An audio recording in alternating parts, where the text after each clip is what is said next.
Shalom, everyone. Ecclesiastical wisdom coming at you with today's word.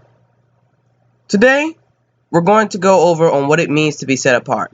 Moreover, how to be set apart. Being set apart consists of many things, which are righteous behaviors, dietary laws, and keeping holy days, but not limited to. Deuteronomy 7:6 reads, "For thou art a holy people unto Yahweh your Elohim, for he has chosen you to be a special people unto himself, above all people that are upon the face of the earth." One of the ways of being set apart is what we consume, which are written in Leviticus 11. It consists of the clean and unclean foods, which are the meat of the earth, fish of the sea, and fowls of the air. The children of Israel's diet differs from the other nations. Deuteronomy 14:21 states, "Ye shall not eat of anything that dieth of itself. Thou shalt give it unto the stranger who is in thy gates, that he may eat it, or thou mayest sell it unto an alien, for thou art a holy people unto Yahweh thy Elohim." As we just heard, what we consume sets us apart from the nations. Furthermore, Leviticus 20:26 reads, "And ye shall be a holy people unto me, for I, Yahweh, am holy, and have severed you from other people, that ye should be mine." Unlearned people use Acts 10, verses 10 through 16 to claim that the dietary laws are done away with, but this is entirely false. Peter's dream was about clean and unclean foods, because there were animals in the dream. But the animals were metaphorical for people of other nations. If we read straight from verse 24, "And the following day they entered Caesarea. Now Cornelius was waiting for them, and had called together his relatives and close friends. As Peter was coming in, Cornelius met him and fell down at his feet and worshipped him. But Peter lifted him up, saying, 'Stand up. I myself am also a man.' And as he talked with him, he went in and found many who had come together.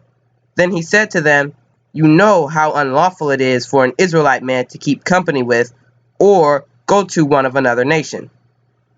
But Yahweh has shown me that I should not call any man common or unclean.'"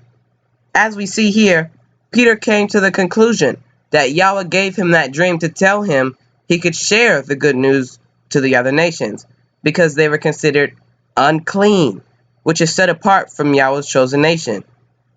These acts were once forbidden for Israel ever to do, because we are set apart. Again, you see here, being set apart is living in a way that reflects belonging to Yahweh our Elohim. It is a privilege, a blessing, and a great responsibility. Israel often failed to follow the commands of the Most High Yahweh, and was sent into captivity for a result of. While in captivity, the ways of the heathens were emulated and adapted by Israel, further keeping a cycle of disobedience to Israel's Elohim. Some of those transgressions and customs are abortions, passing your child to Molech, listed in Leviticus 18:21, and also having other gods of wood and stone, and worshiping them, listed in Exodus 20, verses 3 through 4, and Deuteronomy 28. Leviticus 23 goes over the holy days of the Most High Yahweh, which includes Passover, Feast of Unleavened Bread, First Fruits, Feast of Weeks, Feast of Trumpets, Day of Atonement, and the Feast of Tabernacles and Sabbaths. Notice there's nothing mentioned about Easter, Valentine's Day, Halloween, St. Patrick's Day, Thanksgiving, New Year's Day, Memorial Day, President's Day, Christmas, and Sunday/First Day Worship. Reason being, those are pagan festivals of the nations, contrary to Yahweh's holy days for his set-apart people. So how are we supposed to be set apart? By being full of fruit of the Spirit, avoiding evil, developing a close relationship with the Most High, learning not the way of the heathens, loving the Most High with all of our hearts, and loving our neighbor with all of our hearts. In short, keeping the commandments of Yahweh our Elohim to the best of our abilities. This ends today's word. Think on these things long and hard and meditate on these scriptures. Stay tuned as I continue to study and learn more. In the meanwhile, here are some scriptures to study for yourselves.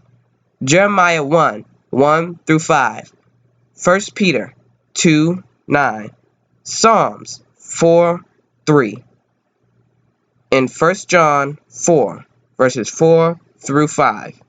Until next time, Shalom and Yah bless.